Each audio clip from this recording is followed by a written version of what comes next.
Assalamualaikum warahmatullahi wabarakatuh.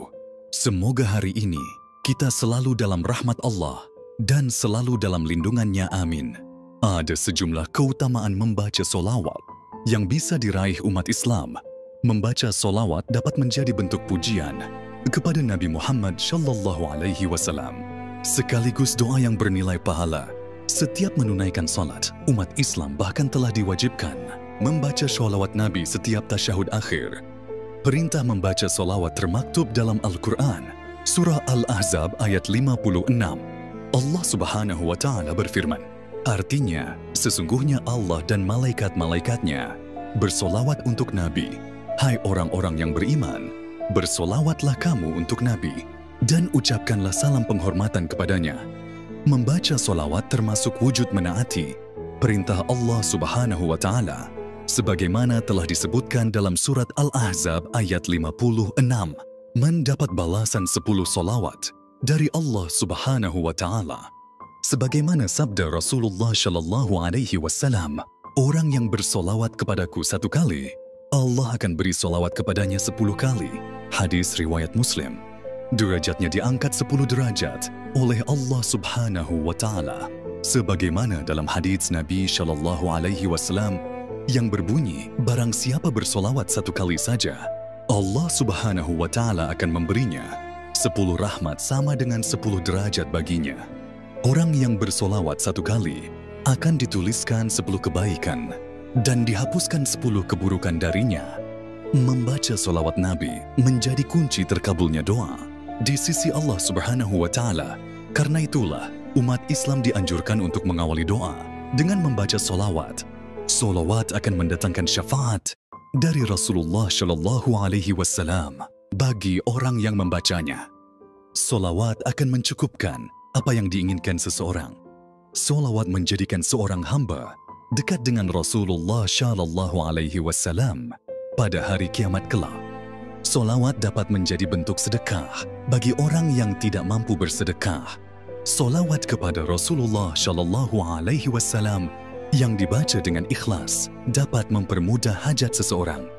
Solawat memberikan kebaikan pada suatu majelis dan penghuninya tidak akan mendapat kerugian pada hari kiamat.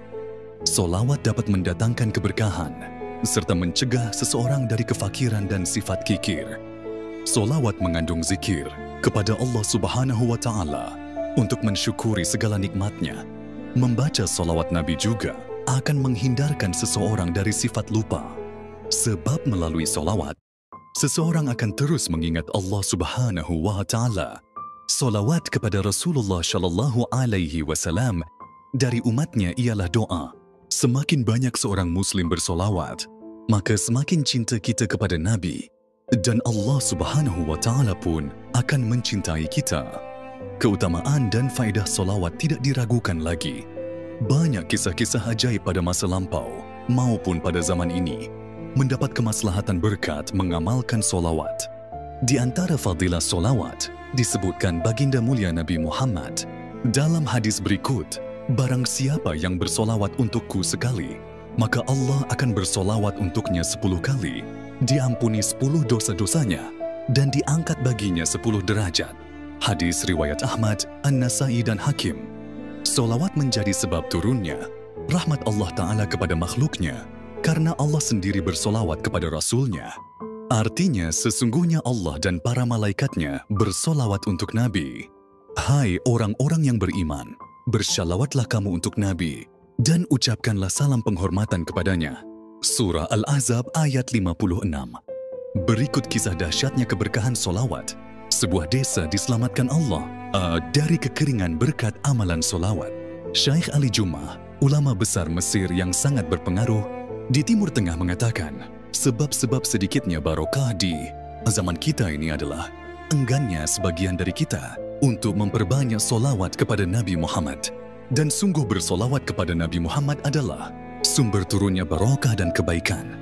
Dikisahkan, ada sebuah desa di negeri Maroko sedang tertimpa paceklik dan kekeringan. Maka datanglah seorang perempuan, duduk di sekitar sumur yang telah kering, dan dia berdoa kepada Allah. Seketika itu terpancarlah air. Maka Syekh Jazuli mendatanginya dan menanyakan perihal doa yang dia panjatkan. Syekh Jazuli adalah seorang ulama besar pada zamannya, bernama lengkap Abu Abdillah Muhammad bin Sulaiman Al-Jazuli Al-Samlali. Perempuan itu menjawab, "Aku tidak memohon sesuatu pun kepada Allah Ta'ala, kecuali dengan bersolawat kepada Nabi." Perempuan itu duduk di samping sumur, kemudian bersolawat kepada Nabi. Maka Allah melihat perempuan tersebut dengan pandangan rahmat dan mengabulkan doanya, sehingga sumur itu memancarkan air, dan desa tersebut selamat dari kekeringan. Dan kejadian tersebut menjadi sebab utama Syekh Jazuli mengarang kitabnya Dalailul Khairat, yang mana kitab tersebut tersebar ke seluruh penjuru dunia dan mengajarkan mereka jenis-jenis solawat yang sangat barokah. Kita patut bersyukur kepada Allah karena menjadikan kita bagian dari umat Nabi Muhammad. Berkat beliau, kita mengenal iman dan Islam. Hendaknya kita memperbanyak salawat kepada Nabi sebagaimana perintah Allah dan Rasul-Nya. Keutamaan bersalawat tidak diragukan lagi, mengingat banyaknya faedah yang diperoleh orang-orang yang mengamalkannya. Salah satunya kisah seorang imam yang jasadnya utuh berkat menghidupkan salawat. Syekh Al-Jazuli, beliau seorang wali besar pada zamannya. Suatu hari beliau mengadakan perjalanan sehingga berada di tengah padang yang tandus. Saat itu beliau hendak berwudu untuk melaksanakan ibadah. Akan tetapi tidak ada setetes air yang keluar dari sumur yang biasa diambil airnya untuk minum dan wudu oleh para penggembala kambing di gurun pasir tersebut. Qadarullah, beliau menemukan sebuah sumur, tetapi beliau bingung bagaimana cara mengambil air sumur itu karena tidak ada gayung. Di saat bersamaan, ada seorang perempuan syaleha. Perempuan itu pun menyapanya, "Wahai Fulan, siapakah engkau?" "Aku Al-Jazuli," jawab beliau. Perempuan itu berkata, "Engkau adalah seorang yang sangat terkenal dan dipuji di kalangan orang-orang saleh. Kenapa harus bingung tidak ada air?" Perempuan itu kemudian membacakan solawat atas Nabi di depan sumur itu, lalu air dari dalam sumur itu pun naik hingga melimpah. Melihat itu, Imam Al-Jazuli pun sangat bersyukur dan akhirnya dapat berwudu. Selesai berwudu, Imam Al-Jazuli bertanya kepadanya, "Wahai hamba Allah yang soleha, apa yang menyebabkan engkau mendapat karomah, anugerah luar biasa, sehebat itu?" Perempuan itu menjawab, "Setiap hari dan malam, lisanku tidak pernah berhenti membaca solawat kepada baginda Nabi Muhammad Shallallahu Alaihi Wasallam, penuh cinta dan rinduku kepadanya."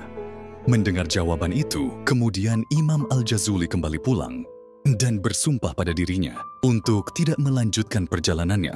Beliau pulang dan menyepi di kamar khususnya selama hampir 15 tahun untuk mengarang sebuah kitab tentang salawat kepada Nabi. Setelah kitab itu selesai ditulisnya, beliau beri nama Dalailul Khairat. Kemudian kitab itu diajarkannya kepada murid-muridnya. Setelah kitab itu diajarkannya, Imam Al-Jazuli pun berpulang ke rahmat Allah 16 Rabiul Awal 870 Hijriah. Pada usia 63 tahun, beliau dimakamkan di pinggir sungai. Ketika terjadi banjir besar, orang-orang desa di sekitar makam beliau merasa khawatir. Akhirnya mereka bermusyawarah untuk memindahkan jasad yang ada di dalam makam itu untuk dipindah ke belakang masjid desa Jazula Maghribi, Maroko. Setelah dibongkar, masyarakat desa takjub luar biasa karena semerbak harum nan wangi tercium dari makam itu. Masya Allah, ketakjuban mereka bertambah ketika menemukan jasad tersebut masih utuh, layaknya orang yang baru meninggal dunia. Padahal Imam Al-Jazuli sudah dimakamkan sejak 3 tahun lalu. Ini adalah sepenggal kisah tentang dahsyatnya bersolawat atas Nabi. Semoga kita tergolong dalam umat yang selalu bersolawat dan mendapat syafaatnya kelak di Yaumil Qiyamah. Jangan lupa dukungannya dengan like dan subscribe agar channel ini terus berkembang. Amin ya Rabbal Alamin.